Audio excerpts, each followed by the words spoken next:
Devoted to a cause, the Volney Rogers story. Volney was born on December 1st, 1846, in the farming community of East Palestine, Ohio. Here is Market Street in East Palestine.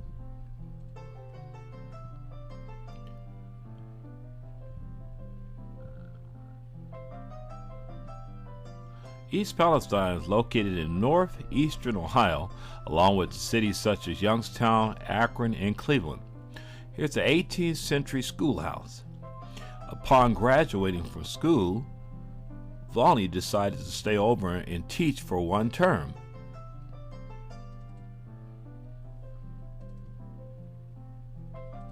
After he taught for that one term, he acquired a position as an operator in Pennsylvania, where he learned to be a telegrapher.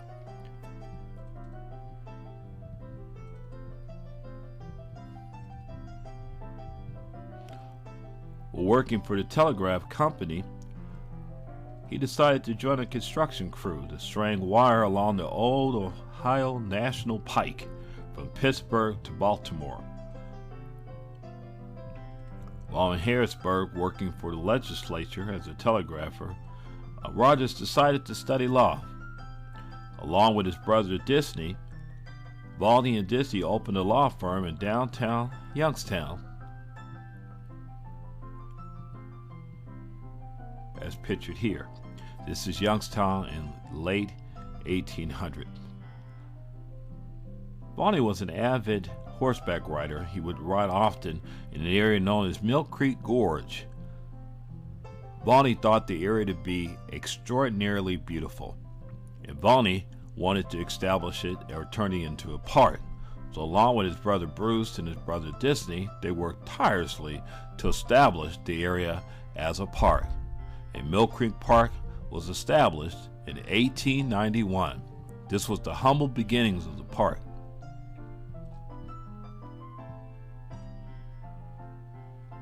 The Iron Bridge, here pictured, was built in 1895 by the Youngstown Bridge Company. It's nicknamed the Iron Bridge, but the actual name for it is the Iron Suspension Bridge. Here's a picture of a car driving over in the late 30s.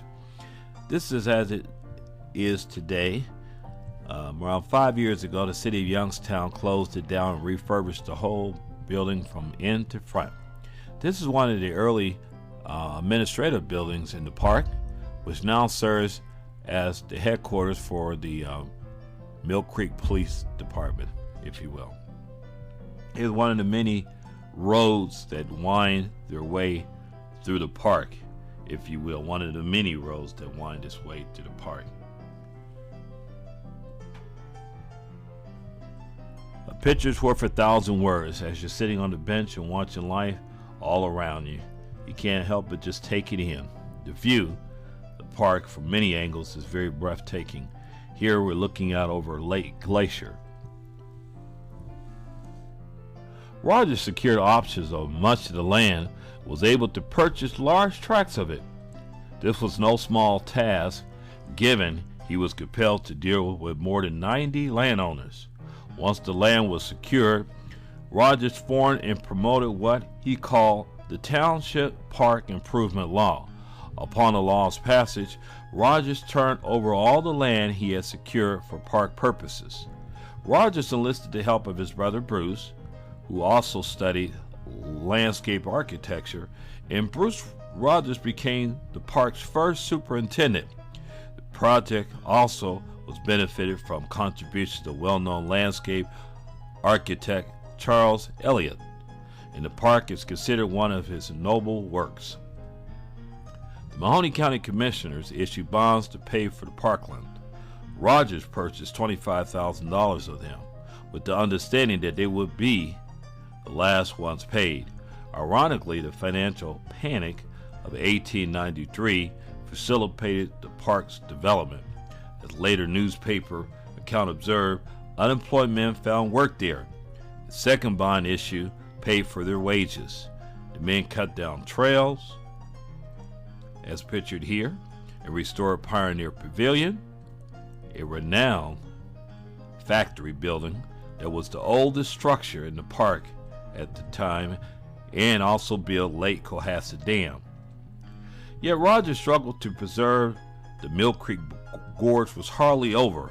He battled continuously efforts by various interest groups to employ the park for purposes other than what he intended.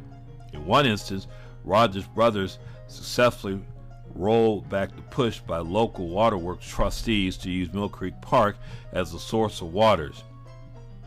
By going to the park and nailing boards on the trees, they could show where the water levels were and if a dam needed to be built. Not all of Rogers' efforts on the behalf of the park were successful.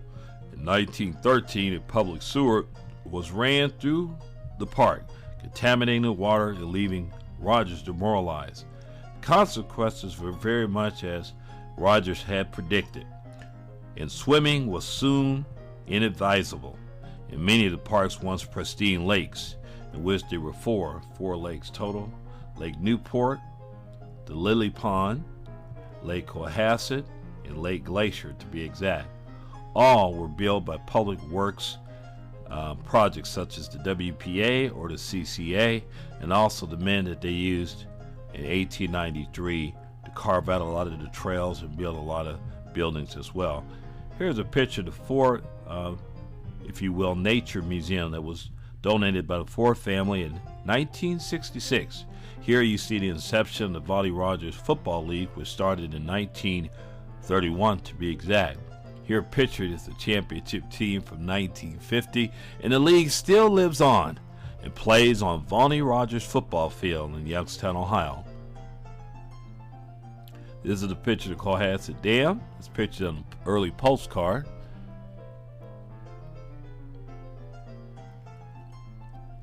Here's a picture of Mill Creek in the winter months, just to give you an idea what the trees would look like, coated with snow, of course. It's winter season in the park.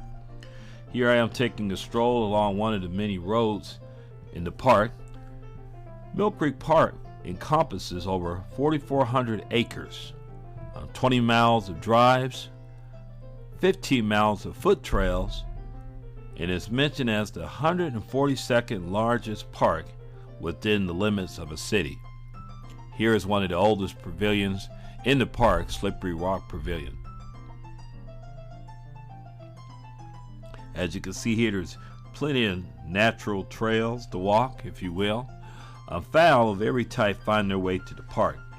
The park is bordered on our west side, and it runs all the way out to Boardman Township, which borders on our north southern side, if you will, of the area.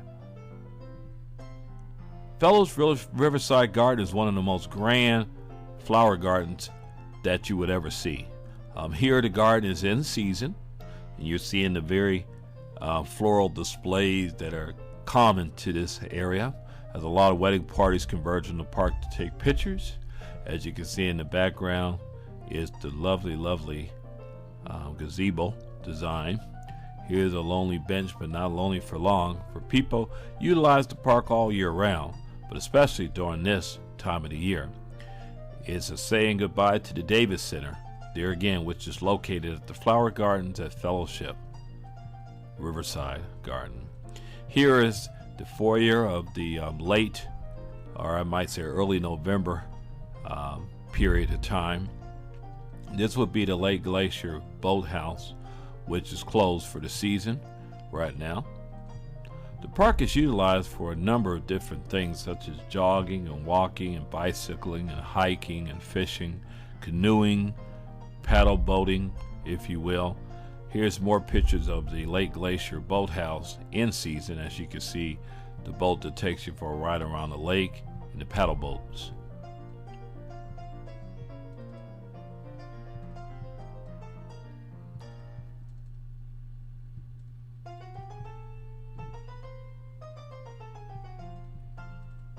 This is beautiful parkland that was within, like I said, a 20-mile radius, running all the way out to the wetlands, where a lot of bird watchers go with their binoculars and they perch themselves to be able to catch the fowl that are flying in.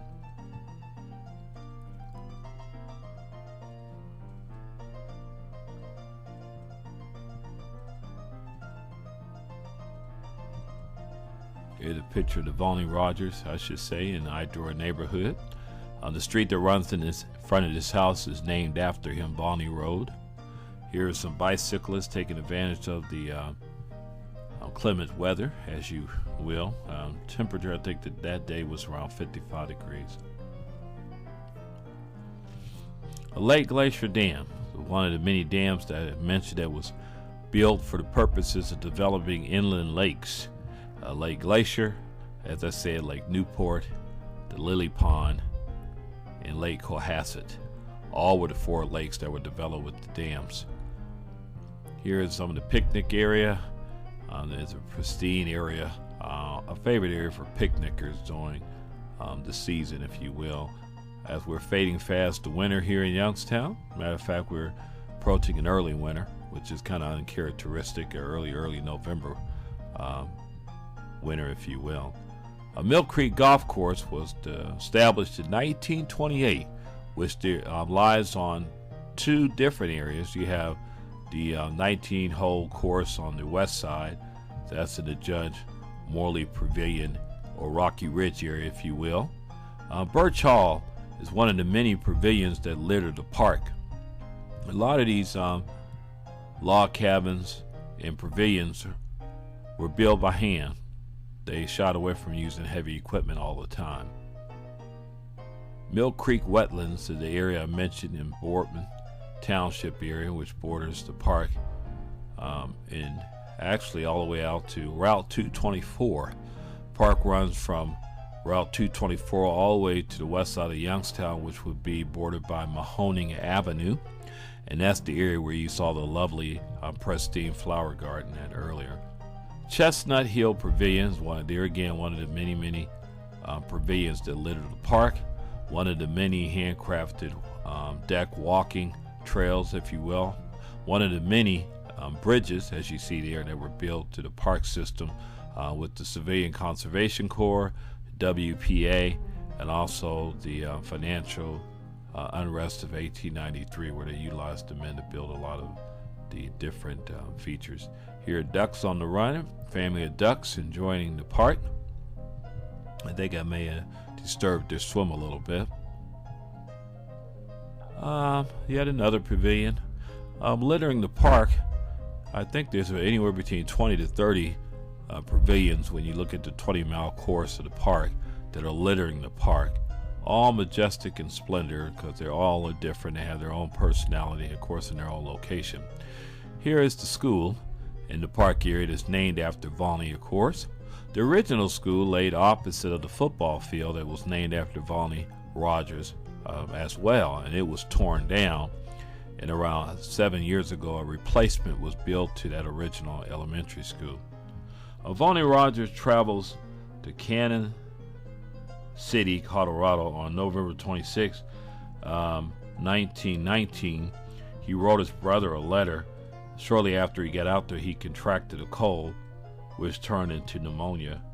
He wrote his brother matter-of-factly of his impending death to his brother Bruce. Unless there is some change, you will find a brother to bury.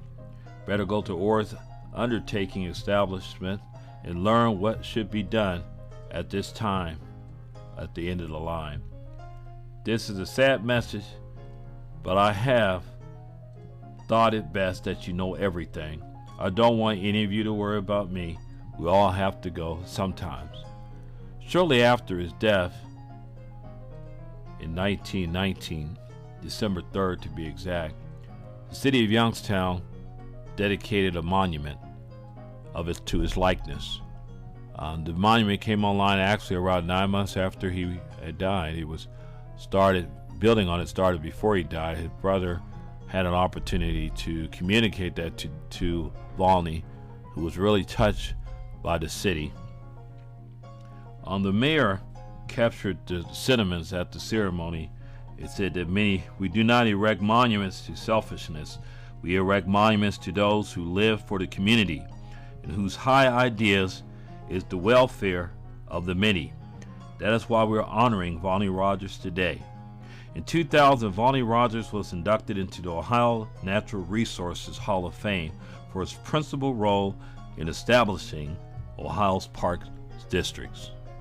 So hats off to Volney Rogers and his major contribution to nature, if you will, by corralling the nature and sculpturing it into the park that we enjoy today, which is called now the Mill Creek Metro Parks, if you will, from Mill Creek Park. It became a metro park to have all the community so into the financing and upkeep, if you will, of the park. He's buried on our city's north side at a very historic gravesite, Todd Homestead Cemetery. Volney Rogers, again, a man who we will never forget and always will remember the important role that he played in history by forming the Mill Creek Park in the middle of Youngstown, Ohio. The citizens could view this sculpture, which is located at the intersecting streets of Falls Avenue and Glenwood Avenue on the city's south side. There again, I'd like to thank all photographers who donated pictures, Mr. Clarence Anderson, and numerous other photographers who lended their talent and their lens to the cause. I'd like to also thank the cities of Youngstown, Ohio, and East Palestine, Ohio, or Steen, I should say. The entire Rogers family, thanks for sharing him with us, the public. Napier Vision is me, of course. Narrations by me. A videography, which I like to do. I thank you for coming along with me on this 17-minute plus second journey, if you will. I enjoyed, and I hope you enjoyed as well, hanging out with me. The sculpture, the words on the sculpture read at the base, this park was conceived in his heart and realized through his devotion. There again, this was the story of Volney Rogers, who we will never forget. Volney Rogers, a man for this time such as this, to build the park for future generations to enjoy forever. God's continued blessing to everyone.